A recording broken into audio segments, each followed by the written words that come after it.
ẹ jẹ́ kí kọ́kọ́ bẹ̀rẹ̀ láti ọ̀dọ̀ mi, ìdí tí mo fi dá ìjọ ọmọlúwàbí sílẹ̀. Ìdí tí mo fi dá ìjọ ọmọlúwàbí sílẹ̀ ni wípé mo ṣàkíyèsí nígbà tí mo sì ń ṣẹ̀sìn káàkiri tí wòlíì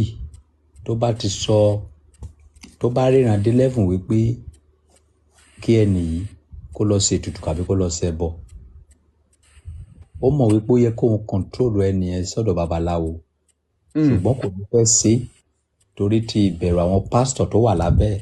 A ní kẹ́ni yẹn lọ máa gbàdúrà. At the end of the day ẹni yẹn máa kú.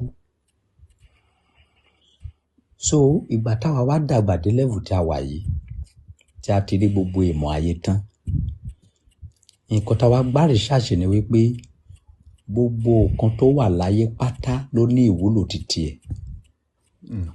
Ẹnu kò lè ṣiṣẹ́ ojú, ojú kò lè ṣiṣẹ́ imú, imú kò lè ṣiṣẹ́ ọrùn. Nǹkan tí Kristẹni wúlò fún òun ni wípé tó bá fẹ́ ṣe ayẹyẹ kó rí àwọn ọmọ ìjọ kó jọ. Ìjọ tí ìjọ bá bù ẹ jẹ, àdúrà ò lè gbà ẹ́ lọ́jọ́ náà. Babaláwo ló máa gbà ẹ́. So torí tìdí èyí, gẹ́gẹ́ bí post tí mo wà, because ìjọ church tí mo wà yẹn bàbá mi ló ní. Èmi náà fi ṣe olórí ìjọ yẹn. Èmi gangan ló dá ìjọ ọmọlúwàbí sílẹ̀. So tí bá ti wá wà ní ṣọ́ọ̀ṣì máa wá sọ fún àwọn ènìyàn wípé sẹ́mọ̀ pé èmi lolórí ìjọ wọn níbẹ̀ ní now. Ibi tó bá ti yẹ kó gba àdúrà gbà. Eléyìí tí pásítọ̀ sọ pé òun fẹ́ lọ máa di ẹrù ẹgbẹ́ fún ẹ kì í ṣiṣẹ́ wọn ò mọ̀ pa.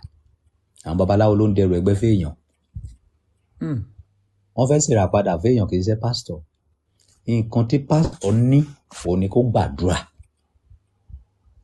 Kó fàdúrà jagun. Ó tán. That is work of pastor.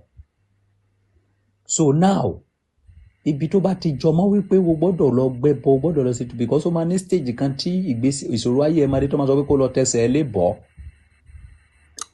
Wàá lè free. Nígbà tó jẹ́ wípé ọba Solomoni tó pera ẹ̀ lórí ìjọ náà ló tún dá ìjọ ọmọlúwàbí sílẹ̀. So definitely ọmọ ìjọ mi free.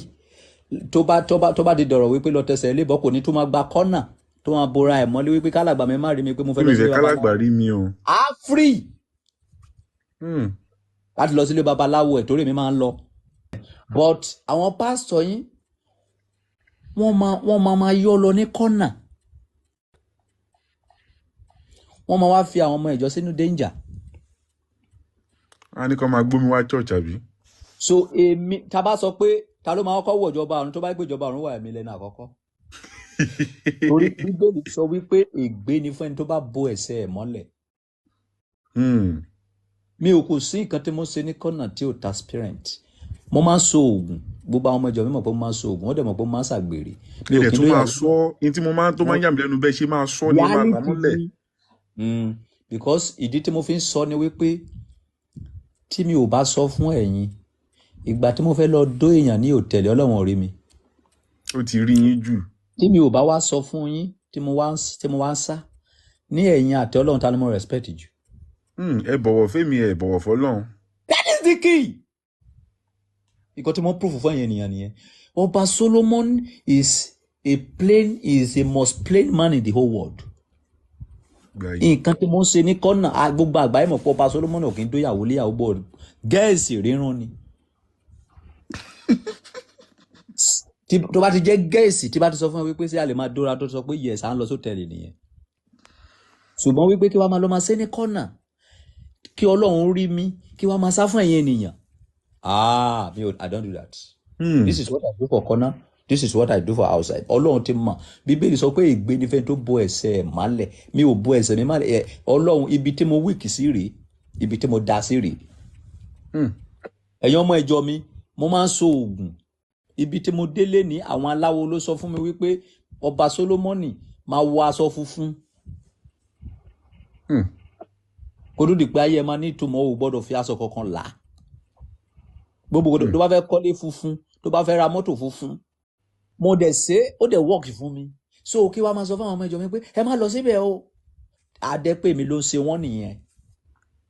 ìdí tí mo fi lọ dá ìjọ ọmọlúwàbí sílẹ̀ nìyẹn wípé àṣe olórí ìjọ I have ilé awo tí mo kó àwọn babaláwo síbẹ̀ tí mo sọ ẹ wá ẹ̀yin babaláwo you know me very well I have a name iṣẹ́ tẹ́ bá ṣe tẹ́ bá purọ́ ẹ máa pọ̀ owó yẹn wọ́n máa pọ̀ nọ́mbà mi wà níta everywhere kò sẹ́ tí ò ní nọ́mbà mi dá táwọn babaláwo ìjọ ọmọlúwàbí bá ti gbá a sọ fún mi àdèmá máa fún yín ní good salary that is the reason why tí mo sọ pé tó bá fẹ́ dífá lọ́wọ́ wọn wàá sanwó torí ẹni tí ò bá rí owó tí ò bá ró jẹjẹ á purọ́.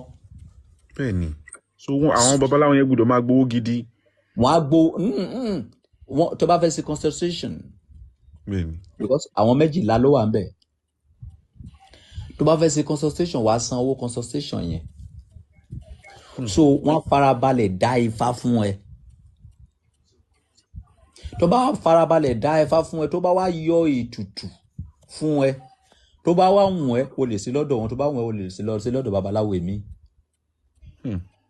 kì í ṣe dandan kó sí lọ́dọ̀ wọn ìwọ tó bá dẹ̀ sọ pé ìgbàgbọ́ ẹ̀rọ mọ́dọ̀ wọn tó bá ti ṣe lọ́dọ̀ wọn tó bá fẹ́ ṣe wọn ò gbọ́dọ̀ ṣe ètùtù lẹ́yìn ẹ wọn gbọ́dọ̀ ṣe fídíò kọ̀ gbogbo nǹkan tó ń sọ fún ẹ pé wọ́n máa rà pátá o gbọ́dọ̀ rí